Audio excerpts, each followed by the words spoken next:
Meet Joe. He has $75,000 in student loans at 6% interest over a 10-year term, a $30,000 car loan at 7% interest with 6 years to pay it off, and credit card debt of $12,000 at 12% interest. He's trying to figure out the best way to become debt-free. What should I do?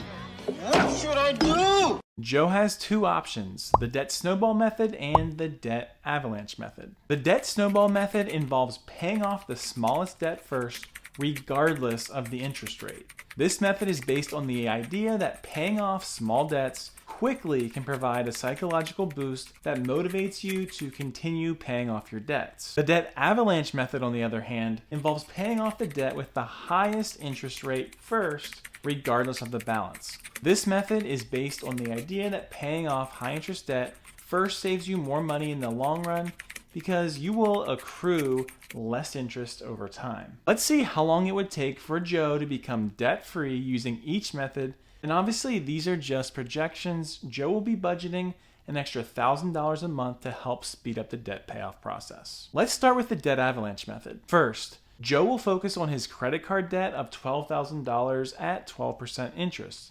Joe would focus on paying off this debt first as it is the highest interest rate. He would make the minimum payment on his other debts while focusing on paying off his credit card debt as quickly as possible by putting that extra $1,000 a month towards it. After paying off his credit card, Joe would focus on his car loan of $30,000 at 7% interest over those 6 years and continue making minimum payments on his student loans.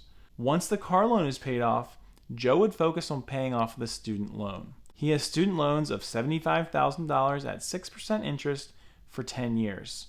Once the student loan debt is paid off, Joe would be debt-free. Using the debt avalanche method, with that extra $1,000 a month, Joe would have eventually paid his debt off in 87 months. Now let's see how the debt snowball method would play out. Remember, in this method, you would prioritize paying off the debt with the smallest balance first and allocate extra payments to that debt until it is paid off. Then you would move on to the next smallest balance debt and so on. Joe would start with the $12,000 credit card debt at 12%, putting that extra $1,000 towards it and make the minimum payments on his car loan and student loans. He would focus his full attention on crushing that credit card debt. When he does, he would move on to the next lowest balance. The next lowest balance debt would be the $30,000 car loan, continuing to build momentum by crushing out the smallest balances until finally he would start attacking that last student loan debt, which was $75,000.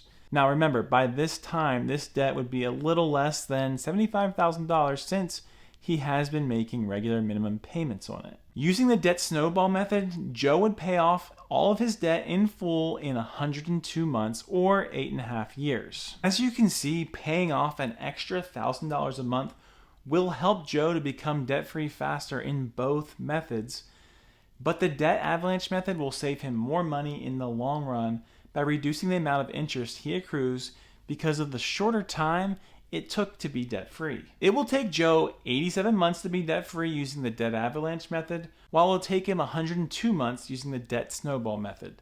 That's a difference of 1 year and 3 months. So according to our math, he would be debt-free sooner and save more money using the debt avalanche approach. However, some people may find the psychological boost of paying off smaller debts first with the debt snowball method to be more motivating and beneficial for them. Ultimately, the choice between the two methods will depend on Joe's personal preference and what will work best for him. So, whether you choose the debt snowball method or the debt avalanche method, it's important to have a plan and stick to it. With a little bit of discipline and determination, you can become debt-free and take control of your finances just like Joe. Thank you so much for watching, and don't forget to subscribe for more financial tips and advice everyone understands. Remember, this is just an example and you should always consult a financial advisor to choose the best strategy for your specific situation.